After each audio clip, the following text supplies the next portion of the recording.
And look, I'm telling you, this show is undoubtedly has it been the best Star Wars show that we've gotten. I love the first season of The Mandalorian. Don't get me wrong. Second season was all right. Book of Boba Fett was meh. Third season of The Mandalorian was meh. And Kenobi was just terrible. And I'm not an Andor fan. I was not a big fan of that. But when it comes to this show, I really need to get a new arm for my mic. When it comes to this show, the stakes are high. They are high and they're great. And here's the thing. Here's the crazy thing about it. There's a lot of people out there who are going to sit there and say, "Oh, you only say the stakes are high because you saw Rebels and you understand." No, this is no different than any other film, any other TV show. When you go in, you don't know everything. You don't know everything, the backstory of everybody. This is a slow burn, a quote-unquote slow burn in a way. Yes, they're saying Ezra's a person. They're saying Thrawn's a person. Thrawn's a threat. Ezra's a friend that they need to find. But the real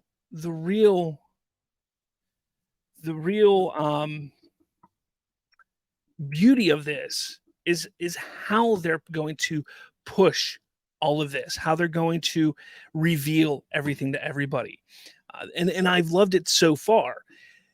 The villains of this show are probably some of the best. They are top notch. Balin is easily the best villain that we have had and that we have seen in Star Wars since Disney acquired Lucasfilm in 2012.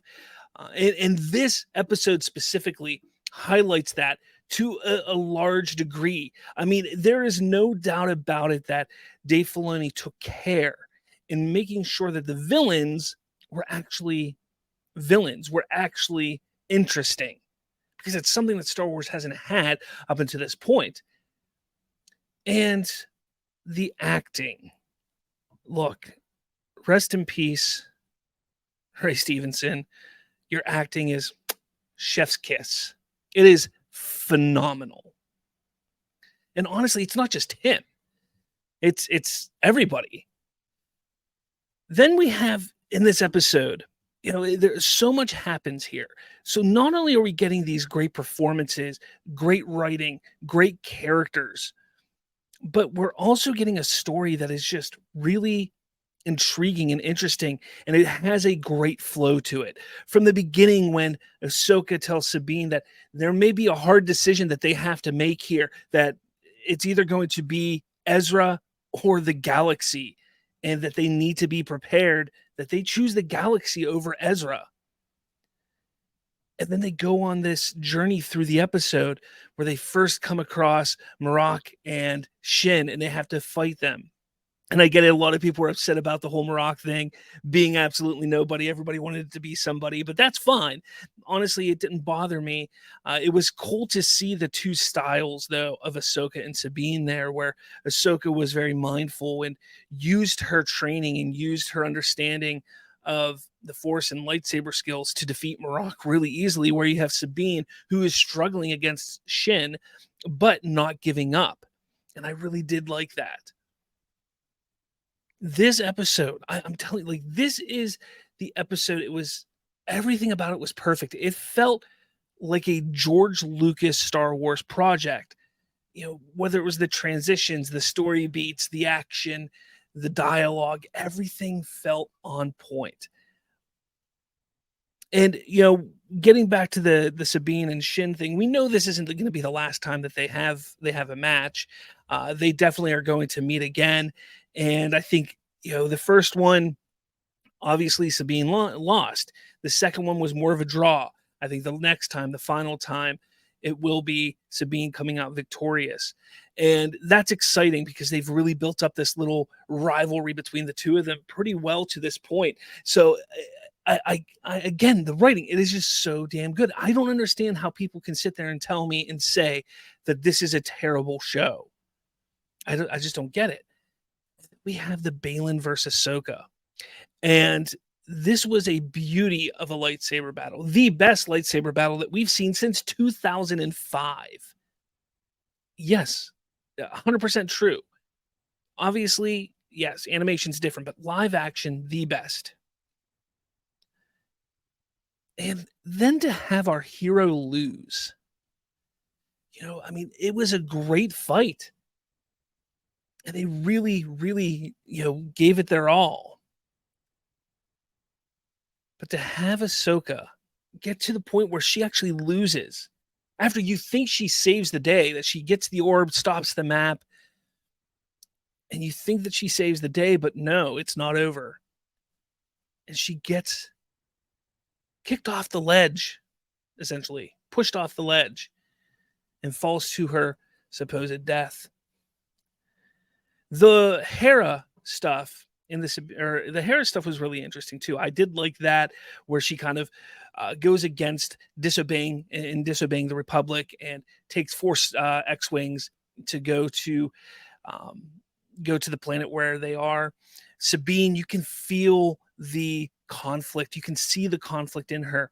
She knows what Ahsoka told her, that she has to destroy this orb, but she can't do it because she can't lose Ezra. She has an opportunity to find and get that last person, that last family member back. The fact that they then, obviously Sabine gives the map to them, they finish, and they go into hyperdrive, and they just utterly destroy Hera's convoy, essentially, was pretty intense. Again, everything about this episode from start to finish just felt just right. But then the big moment is at the end. The big moment.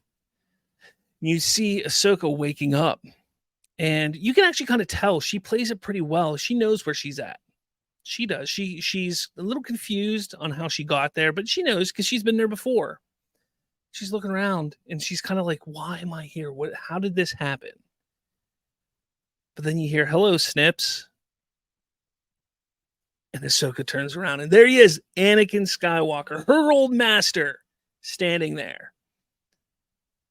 And yes, this adds a whole bunch of different questions on, okay, what does this mean for Ahsoka? What does it mean for Anakin? How is Anakin there? Why was Vader's music played in the background for a very brief moment after he appeared? What is going on here? Those are the questions. And look, even somebody like myself who's watched Rebels and who understands what the world between worlds is, I understand what this is. It's not time travel. It's an interesting little area. But what I do like is that there's still questions, even for the people who know what the world between worlds is. There's still questions. So those of you who haven't seen Rebels, who don't know what the world between worlds are, you're gonna have questions too, along with us who have seen it. And that's just good storytelling, because they're building this. They're going to build it to a certain way. And like I've said through this whole review, this episode, from the music, the writing, the editing, the cinematography, the dialogue, the acting, and just everything in between, this episode was nearly a perfect 40-ish minutes of television. It was nearly perfect. I cannot wait to see what they do next week.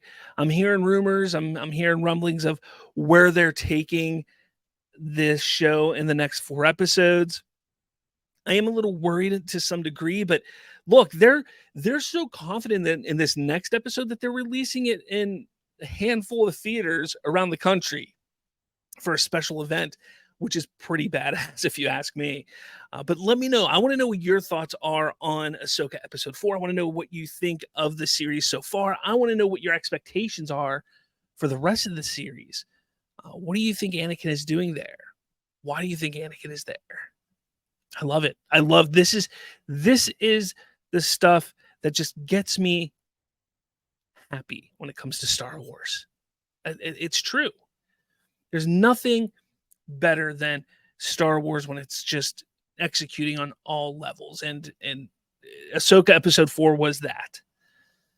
And I'm not even one of the ones, like, prior to Anakin showing up, prior to him coming into this show, I was grinning ear to ear the whole time. Like, I was excited and happy with this episode. They didn't need to have him at the end, and I would have been perfectly content and happy if they would have left it on a cliffhanger where you think Ahsoka is dead. But I am a sucker for cliffhangers. But it just was that much better because they added Anakin. Because there's a lot of people out there saying, "Oh, you only like that episode because they added Anakin too." No, it was a damn good episode. Damn good television. So make sure you go and check it out. If you haven't yet, let me know your thoughts in the comments. Hit like, hit subscribe, follow, all that jazz. And yeah, Ahsoka episode 4, phenomenal. Phenomenal.